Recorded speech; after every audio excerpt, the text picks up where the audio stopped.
믿음이 이기네.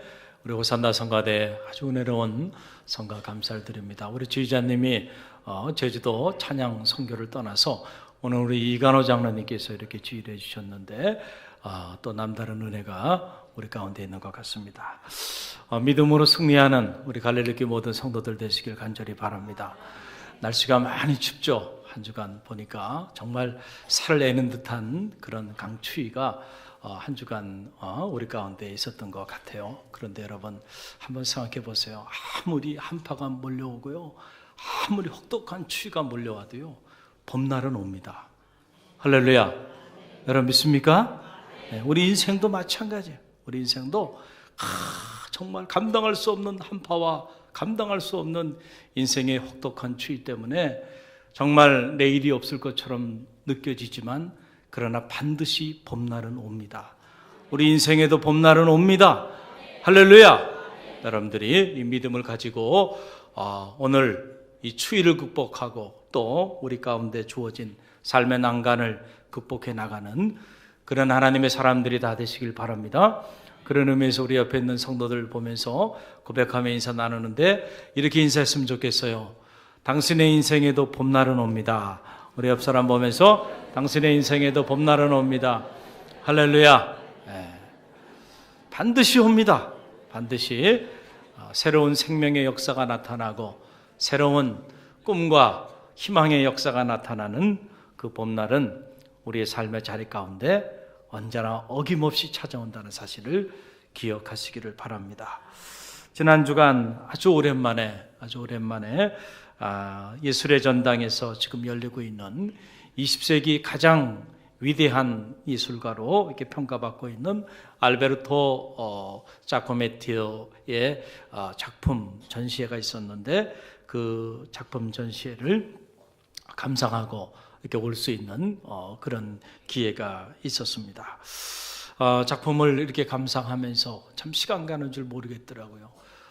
너무 놀라운 작품들이 그곳에 전시되어 있었고 제가 드는 생각이 그런 생각이 들어요. 이렇게 정심 우리가 한 끼 정도 그 정도의 액수를 지불하면 어떻게 이렇게 위대한 예술가의 혼과 삶이 담겨 있는 이러한 작품 전체를 한 자리에서 이렇게 다 음미하고 또 감상할 수 있을까? 참 놀라운 축복이라고 저는 믿습니다. 할렐루야. 오늘 우리 문명의 이기가 우리에게 주는 혜택이고 오늘 우리가 누릴 수 있는 최고의 축복이 아닌가 이런 생각이 듭니다. 4월 15일까지 이렇게 예술의 전당에서 이 자코메티 한국 특별전이 이렇게 계속해서 진행이 되는데요. 여러분 혹시 기회가 되시면은 한번 좀 방문해서 이 전시회를 한번 참여해 보세요. 국민일보가 창립 30주년을 기념하면서 특별전을 갖는 것인데 우리 삶을 한번 좀 돌아볼 수 있는 그런 아주 감동 있는 그런 시간이 여러분에게 되리라 이렇게 믿습니다. 피카소가 자신의 작품을 인간의 열정과 또 욕망으로 가득 채웠던 그런 예술가라고 한다면 이 자코메티는 죽음 앞에서 철저히 자기의 삶을 반성하고 성찰하면서 인간이 가지고 있는 욕망과 허영을 어김없이 걷어냈던 그런 위대한 조각가고 또 위대한 예술가입니다. 그래서 피카소를 능가하는 그러한 예술가로 현대인의 사랑을 한몸에 받고 있는 인물이 바로 이 자코메티라고 하는 인물입니다. 그는 말합니다. 결국 우리는 모두 죽는다. 그래서 우리는 매일매일 탄생의 기적을 경험한다. 죽음 앞에 서 있는 인간. 그러나 그 죽음이 오늘 우리에게 끝없는 두려움과 고독과 불안과 공포를 가져다 주지만 그 속에서도 우리는 새로운 탄생의 기적을 경험하며 살아간다라고 하는 사실이에요. 죽음과 생명 사이에서 인간은 누구나 끊임없이 고독과 불안과 염려 속에서 우리가 살아가고 있는 것이 사실입니다. 인간의 모든 욕망과 허영을 다 걷어내고 나면 우리 인생에 남는 것은 고독과 불안과 두려움밖에 없다라고 하는 것이 이 자코메티의 작품이 우리에게 던져주는 메시지입니다. 인간의 한계를 여지없이 이렇게 드러내 보여준 그러한 작품이고 또 그러한 예술가이죠. 아마도 현대인들이 그런 면에서 이 자코메티를 사랑하는 것 같아요. 그래서 이 자코메티의 작품은 현재 지금 경매 가격을 매길 수 없을 정도로 그 정도로 고가로 거래가 되고 있고, 지금 이 예술의 전당에 이렇게 전시관에 자리하고 있는 그 작품 평가액만 해도 무려 2조 1천억이 넘는, 그런데 여러분들이 10,000원 이내로 그 작품들을 다 볼 수가 있는 거예요. 할렐루야. 2조 1천억도 우리 갈릴리교회 성도들은 전혀 놀라지 않으시. 이런 엄청난 세계적인 작품들이 한 자리에 이렇게 자리하고 있는 것을 보게 됩니다. 제가 작품을 감상하며 이렇게 나오면서 그러나 한 가지 제 마음에 영혼으로 남는 그것은 만약에 이 자코메티가 빈센트 반 고흐나 고갱처럼 영혼을 보는 눈을 가질 수 있었으면 얼마나 더 위대한 작품들을 인류를 위하여 남길 수 있었을까라고 하는 생각이에요. 이 자코메티는 평생을 죽음 앞에서 죽음을 두려워했고, 그리고 죽음 앞에 홀로 던져져 있는 인생의 고독함과 불안함을 자기 작품으로 그려냈는데, 이 죽음 너머에 그 영원한 세계를 볼 수 있는 그 영적인 눈이 자코메티에게 만약에 있었다고 한다면 오늘 우리에게 더 엄청난 작품들을 남겼으리라, 이런 생각을 갖게 되었습니다. 그는 인간은 어디론가 걷는 존재이고, 그러나 그 끝이 어딘지 알지 못한 채 고독과 불안과 두려움 속에서 어디론가 걸어가는 존재, 그 존재를 인간으로 묘사했고, 그의 대표적인 작품이 바로 걸어가는 사람이라고 하는 그런 작품이에요.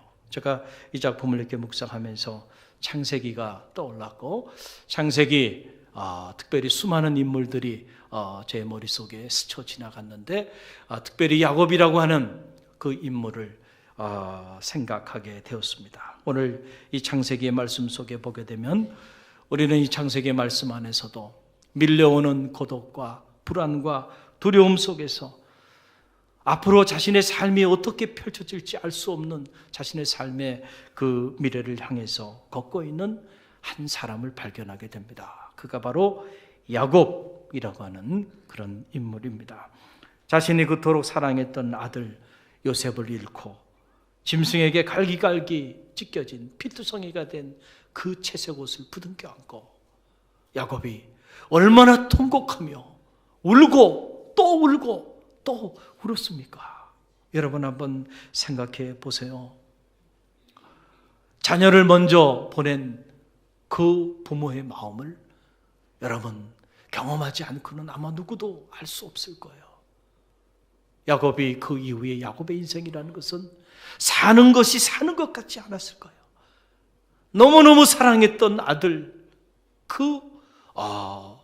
요셉, 그 요셉이 어느 날 갑자기 짐승에 찢겨 자신이 입혀준 그 채색 옷은 완전히 피투성이가 된 채 그렇게 찾아왔을 때 야곱이 여러분 얼마나 무너지고 또 무너졌겠는가라고 하는 사실이에요.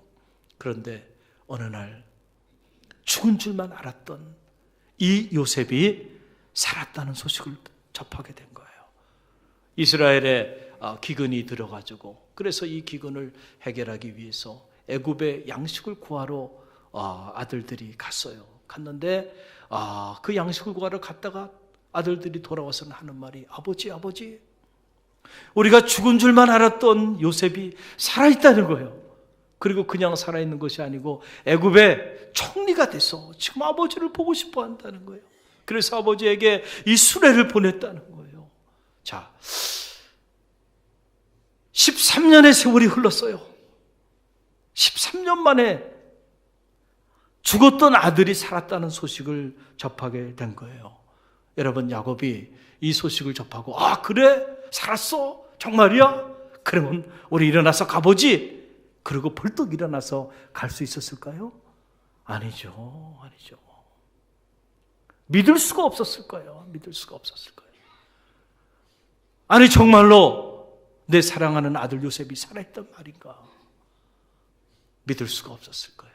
그래서 오늘 창세기 45장에 보게 되면 오늘 본문이 있는 46장인데 45장 바로 전장에 보게 되면 이 장면에서 야곱이 어떤 모습으로 자리했는지를 잘 기록하고 있는데 보게 되니까 야곱이 도저히 믿을 수가 없어서 어리둥절하였다. 성서는 그렇게 기록하고 있어요. 어리둥절하였다. 다시 말하면 정신을 놓아버렸다. 도저히 믿을 수 없는 이 사실 앞에서 야곱이요 어리둥절하고 말았어요. 그런데 성경을 보니까 야곱이 사랑하는 아들 요셉이 자기를 보고 싶어서 손수 보낸 그 손수레를 보고는 그제야 겨우 야곱이 기운을 도로 찾았다. 이렇게 성경은 기록하고 있어요. 야곱이 아주 고심 끝에 그래서 이제 내가 죽기 전에 내 사랑하는 아들을 내가 눈으로 직접 봐야 되겠다.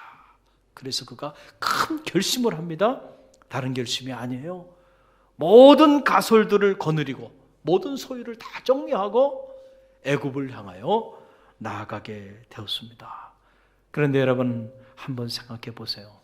지금 야곱이 애굽을 향하여 가는 그 길이 우리가 생각하는 것 정말 기쁨과 감사와 감격 속에서 희망을 가지고 걸어가는 그런 꽃길이겠는가라고 하는 사실이에요. 아니다는 거죠. 모든 가솔들을 거느리고 애굽을 향하여 살았다고 하는 요셉을 향하여 그를 만나기 위하여 걸어가는 그 길은 감당할 수 없는 두려움과 불안과 고독이 밀려오는 그런 가슴 아픈 길이었다라고 하는 사실입니다. 여러분 왜 안 그렇겠어요? 오래전에 이미 다른 사람도 아니고 자기 아들들, 그 믿었던 자기 아들들이 자기에게 와서 동생 요셉이 짐승에게 찢김을 당하고 죽임을 당했다. 여기 그 증표가 있다. 그러면서 그 찢겨진 피투성이가 된 채색 옷을 가지고 오지 않았나요? 그런데 지금 다른 사람도 아니고요. 바로 그 아들들이 13년 만에 다시 야곱에게 와가지고 아버지 요셉이 죽지 않았다고, 요셉이 살아있다고, 요셉이 지금 아버지를 보고 싶어 한다고 그렇게 말을 하니 여러분 어떻게 이 소식이 기쁘기만 했겠어요? 이 소리를 듣고 나가는 그 애굽을 향해 가는 그 길이 어떻게 여러분 감격과 감사로 채워줄 수 있겠어요? 불안했을 거예요. 이거 뭔가 일이 잘못되어 가는 것은 아닌가? 정말로 요셉이 살아있는가? 내가 이 아들들의 말을 정말 내가 믿어도 되는 것일까? 내가 이 가솔들을 다 거느리고 지금 애굽을 향하여 가긴 하지만은 그러나 자칫 잘못하면 온 가문이 멸문지하를 당하지는 않을까? 이런 알 수 없는 미래에 대한 두려움과 그리고 믿을 수 없는 아들들의 이 소리에 그는 고독과 불안 그리고 두려움 속에서 휩싸이게 되었다라고 하는 사실입니다. 사랑하는 성도 여러분, 우리가 인생을 살다 보면 우리도 이런 경험들을 하게 되죠. 우리가 살아가는 인생의 길이라는 것은 우리가 두 번 사는 것이 아니죠. 이 자코메티라고 하는 예술가가 그런 말을 하더라고요. 우리가 인생을 두 번 살 수 있다면 두 번째 삶은 보다 진지하게 살 수 있을 텐데. 할렐루야. 그런데 우리가 인생을 두 번 사는 게 아니에요. 한 번 사는 거예요. 그렇기 때문에 때로는 우리가 후회할 수밖에 없는 일들을 저지르면서 그렇게 살아가요. 그래서 어떨 때 보면은 우리의 삶이라고 하는 것이 정말 이 땅에 머무는 이 나그네 여정길이 행복하고 의미 있고 가치 있고 어제 죽은 이들에게 오늘이라고 하는 이 날은 정말 그들의 평생의 소원이고 열망이었을 텐데 이 값진 시간을 살아내면서도 우리가 이 값진 시간에 이 탄생의 기쁨을 누리지 못하고 우리가 살아가고 있잖아요. 할렐루야.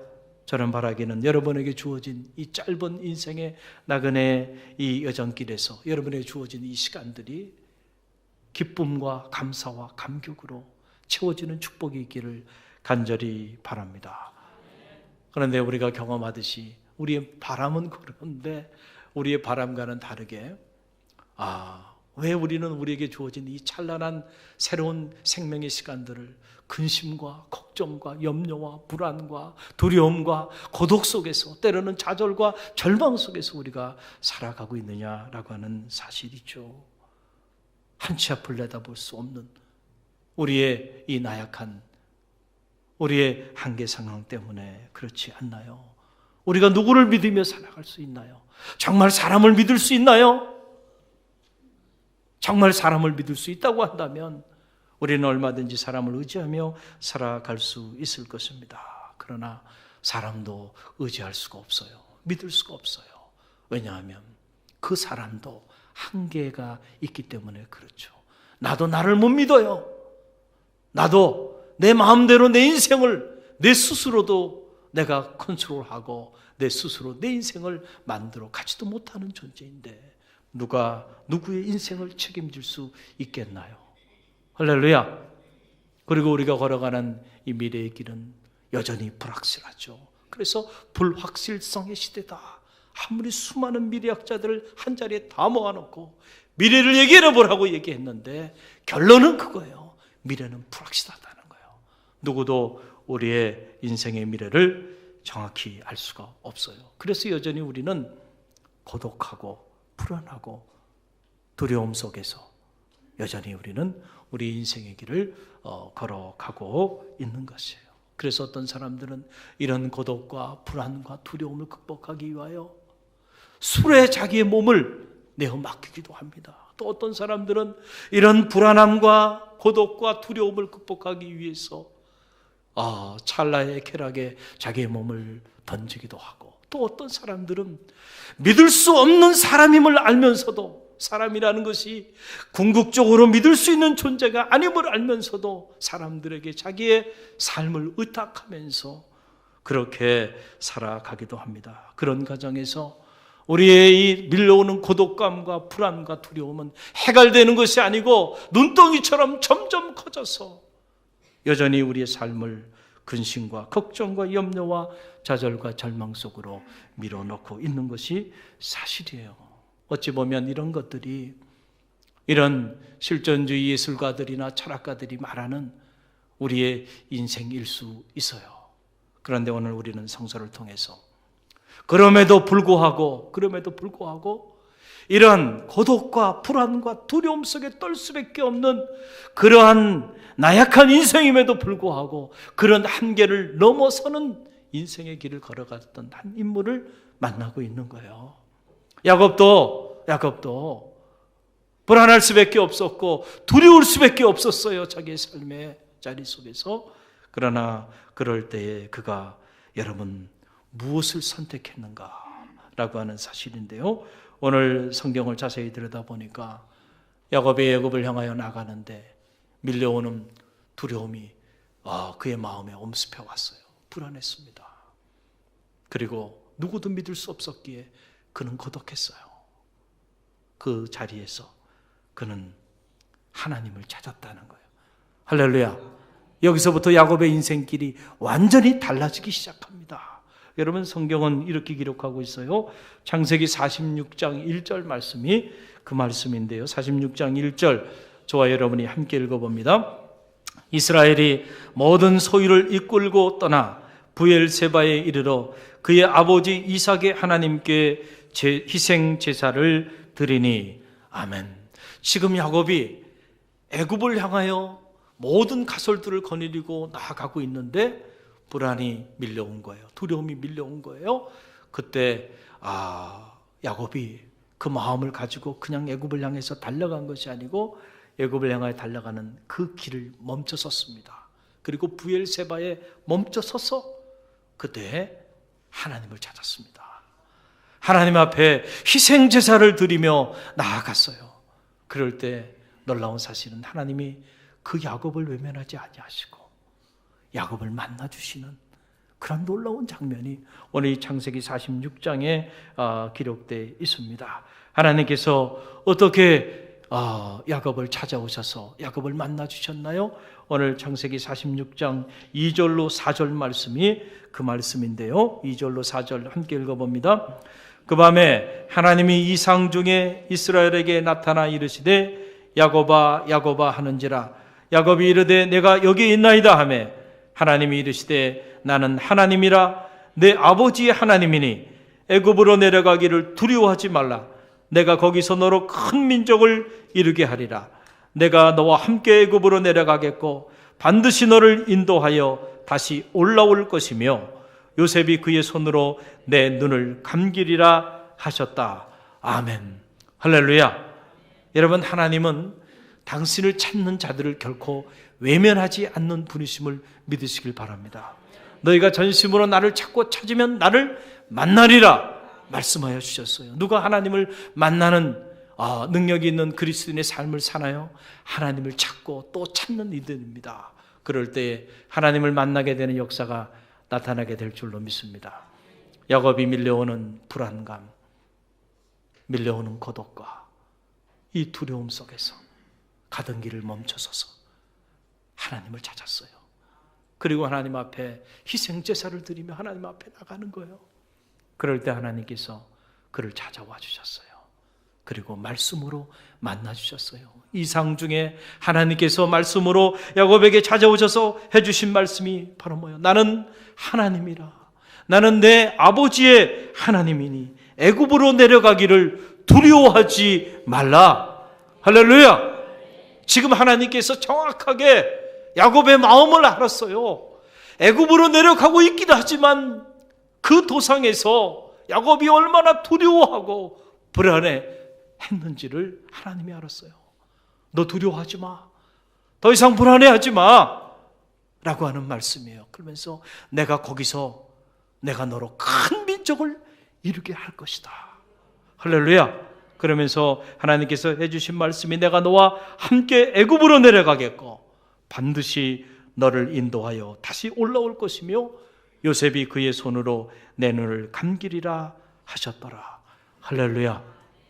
얼마나 놀라운 말씀이에요. 야곱이 이 하나님의 음성을 들은 이후에요. 여러분 보세요. 지금 야곱이 애굽을 향하여 내려가는 그 길은 똑같은 길입니다.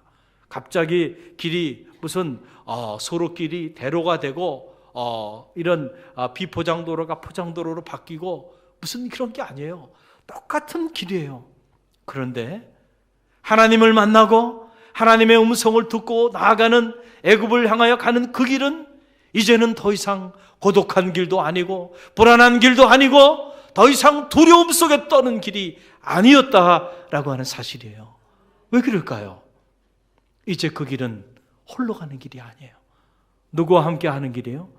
하나님과 함께 하는 길이에요. 할렐루야. 하나님과 함께 나아가는 길이에요. 그래서 야곱에게 있어서 그 길은 결코 외롭지 않고 고독하지 않고 불안하거나 더 이상 두렵지 않았다라고 하는 사실입니다. 여러분, 우리가 하나님 앞에 받을 수 있는 축복 중에 최고의 축복이 뭘까요? 저는 그렇게 생각해요. 믿음의 길을 걸어가면서 우리 신앙인들이 성도가 하나님께로부터 받을 수 있는 최고의 축복, 그것은 바로 함께 하심의 복이라고 믿습니다. 할렐루야. 함께 하심의 복. 누가 함께 하는 거예요? 하나님이 나와 함께하고 하나님이 우리 자녀와 함께하고 하나님이 우리 가정과 함께하고 하나님이 우리 교회와 함께하고 하나님이 나라와 민족과 함께하는 거, 여러분 이거 이상 더 큰 축복이 어디 있겠나요? 하나님이 함께 하시는데 누가 우리를 대적할 수 있겠나요? 저는 바라기는 이 함께 하심의 복을 마음껏 누리고 나누는 2018년 대망의 새해가 되기를 주님의 이름으로 간절히 축원드립니다. 여러분, 하나님이 요셉과 함께 하시니까 요셉이 비록 채색옷이 찢김당하고 구덩이에 던져지고 그리고 그가 10대에 애굽의 종살이로 노예로 팔려가서 10년의 노예 생활을 하고 그것도 모자라서 주인의 아내를 범한 치안으로 몰려서 감옥에 3년 동안 죄수의 몸을 입고 죄수의 옷을 입고 내려갔어요. 그러나 여러분, 사람들은 하나님의 사람의 채색옷도 벗기고 그리고 죄수의 옷을 입히지만은 그러나 하나님이 함께하는 사람, 하나님이 입혀주는 옷이 있어요. 할렐루야. 함께 하시며 오시죠.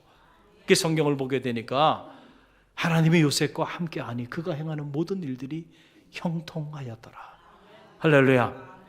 노예로 팔려가도 그가 하는 일이 형통해서 집안의 총무가 되고, 감옥에 가도 하나님이 그와 함께 하시니 그가 하는 일이 다 형통했어요. 하나님이 함께 하면요, 환경이 감당할 수 없는 거예요.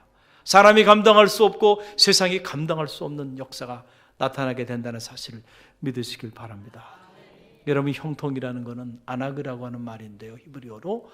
여러분, 이건 뭐냐면, 여러분, 큰 계곡 그 강에 물이 위에서부터 알로 쫙 막 흘러내리잖아요. 바로 그 흘러내리는 그 모습이 아나그예요. 이게 무슨 얘기냐면, 자, 하나님의 사람, 하나님이 함께 하신 사람은 반드시 형통의 복을 누리는데, 자, 하나님이 함께 하셔서 형통의 복을 누리는데 보세요. 물이 위에서 알로 흘러내리는데 앞에 막히는 것이 없이 그냥 뻥 뚫려 있는 게 아니고요. 거기는 큰 나무도 있고요. 어떨 때는 큰 바위도 있고요. 또 이렇게 물줄기가 그냥 쫙 뻗어서 꽉 흐르면 좋은데 이렇게 굽어지고 저렇게 굽어지고 많은 장애들이 있어요. 그럼에도 불구하고 그 장애들이 있다고 그 높은 곳에서 낮은 곳으로 흘러내리는 그 강한 물줄기가 멈춰서나요? 멈춰서요? 멈춰서지 않죠. 바위가 있으면 바위를 넘어섭니다. 나무가 있으면 나무를 넘어섭니다.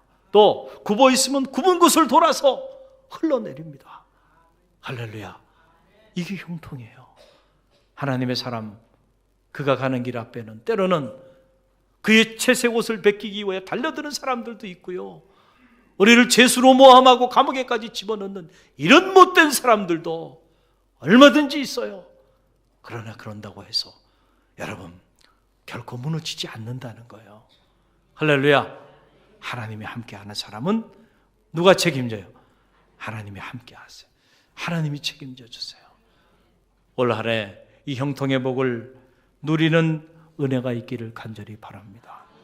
지난주 수요일이에요. 지난주 수요일 날 새벽기도 끝나고 정말 너무너무 춥더라고요. 끝나가 보는데 정말 뼛속 깊이 이 한파가 이렇게 몰려오는 것을 경험할 수가 있었는데, 그 새벽에 우리 편정희 권사님이 무릎 수술로 이렇게 수술을 앞두고 있었어요. 그래서 저 태릉에 있는 모 병원에서 아침 일찍 수술을 하시게 되셔서 새벽기도 끝나고 바로 태릉으로 달려갔습니다. 그래서 가보니까 한 6시 한 10분쯤 이렇게 됐는데 제가 온다는 소식을 알고 이렇게 먼저 일어나서 기다리고 계시더라고요. 그런데 제가 얼굴을 이렇게 보니까 겉으로는 이렇게 반기는데 느껴지는 게 수술을 앞두고 있는 환자의 마음이 어떻겠어요? 두렵죠. 왜 두려운가요? 여러분, 저도 수술을 받아봤지만은 수술 받기 전날부터 또 수술실 들어가기 전부터 이런저런 사인들을 하기 시작하는데, 무슨 사인을 해요? 수술이 잘 될 겁니다. 염려하지 마세요. 그리고 모든 책임은 의사인 제가 지겠습니다. 그렇게 말하나요? 수술을 안 받아봐서 여러분 모르시겠죠? 예? 어느 목사님이 그러시더라고요. 그 얘기를 하시는 거예요. 수술도 한번 받아보지 않은 목사가 무슨 목사냐? 목회를 어떻게 했을까? 하영조 목사님이 그런 말씀을 하셨어요. 수술도 한번 받아보지. 그게 무슨 목사냐? 이런 말씀을 하셨어요. 그래서 제가 수술 받기 전에는 그게 무슨 얘기인지 몰랐어요. 그런데 막상 제가 수술대 위에 누워보니까, 그 경험을 해보니까 알겠더라고요, 그 말씀이. 그래서 우리 교우들이 병원에 입원해 수술한다 그러면은 제가 쓰러져서 병원에 입원해 있지 않은 한 제가 꼭 새벽기도 끝나고 가서 이렇게 기도해주고 축도해주고 그러고 옵니다. 그런데 그 사인을 하잖아요. 사인을 하는데 어떻게 사인해요? 자, 수술하다가 혹시 이렇게 또 잘못될 수도 있고, 또 이게 잘못될 수도 있고, 이런 부작용이 일어날 수도 있고, 저런 부작용이 일어날 수도 있고, 자, 그런 것들에 대해 설명을 해요, 안 해요? 다 설명을 하고요. 그리고 이 모든 책임을 누구에게 지라는 거예요? 이런 것들이 다 일어날 때 그 책임을 당신이 지시라고. 그러면서 환자 보고 사인을 하게 해요. 그러니 환자의 마음이, 수술을 앞두고 있는 환자의 마음이 불안하고요, 두려울 수밖에 없죠. 혹시나 수술 잘못되었고 평생 걷지 못하게 되면 어떻게 할까? 혹시 잘못되는 것은 아니까 전신마취를 하고 깨어나지 못하게 되면 어떻게 할까? 여러분, 남의 이야기라고 여러분 마음에 아무 생각이 안 듭니까? 여러분이 지금 그 상황이, 여러분의 사랑하는 자녀가 그런 상황에 지금 놓여 있어서 여러분이 보호자로서 사인을 하고 사인하는 모습을 지켜보고 있다고 한다면 얼마나 불안하고 두렵겠어요. 여지없이 불안해하고 두려워하는 모습을 봤어요. 그래서 이사야 41장 10절 말씀을 읽어드렸어요. 두려워하지 말라, 내가 너와 함께함이라. 놀라지 말라, 나는 네 하나님이 됨이라. 내가 너를 도와주리라. 내가 너를 굳세게 하리라. 참으로 내가 너를 도우리라. 나의 의로운 오른손으로 너를 붙들리라. 그리고 함께 갔던 우리 교우들과 함께 우리 변정희 집사님 환부에 손을 얹고 간절함으로 우리가 함께 동성으로 기도하고 그리고 돌아왔어요. 그랬더니 수술이 잘 돼서 그 다음날 퇴원을 하셨어요. 아마 오늘은 오지 못하셨을 거예요. 한동안에는 우리 올라오기가 어려우실 텐데 그러면서 그 다음날 전화를 주셔서 통화를 하는데 그 말씀하시는 거예요. 목사님, 그 새벽에 마음에 참 이런 불안한 마음이 있었는데 목사님이 오셔가지고 그 말씀을 이렇게 전해주시고 교우들과 함께 기도해 주시는데요, 하나님이 함께 하심을 느낄 수 있었다고. 할렐루야. 그래서 마음에 큰 위로가 됐다고 이렇게 고백하고 간증하는 모습을 보게 되었습니다. 사랑하는 성도 여러분, 우리가 왜 불안해하고 우리가 왜 두려움 가운데 살아가나요? 우리가 신앙생활 하면서도 하나님이 우리와 함께 하심을 우리가 있기 때문에 그래요. 할렐루야. 하나님은 한 번도 여러분을 떠난 적이 없어요. 할렐루야. 하나님은 한 번도 여러분을 버린 적이 없어요. 그런데 중요한 건 오늘 우리가 하나님을 떠났고 오늘 우리가 하나님을 버리지 않았나요? 오늘 우리 안에 함께 하신 그 하나님, 그 하나님이 회복되어지는 그런 축복이 있기를 주님의 이름으로 간절히 축원드립니다. 오늘 야곱이 애굽을 향해서 나가는 이 길이 결코 고독하거나 불안하지 않을 수 있었던 비결은 바로 하나님이 그와 함께 하셨기 때문이다. 또 보세요, 야곱이 또 왜 이렇게 불안해하고 근심하고 걱정했을까? 바로 미래가 불확실하기 때문에.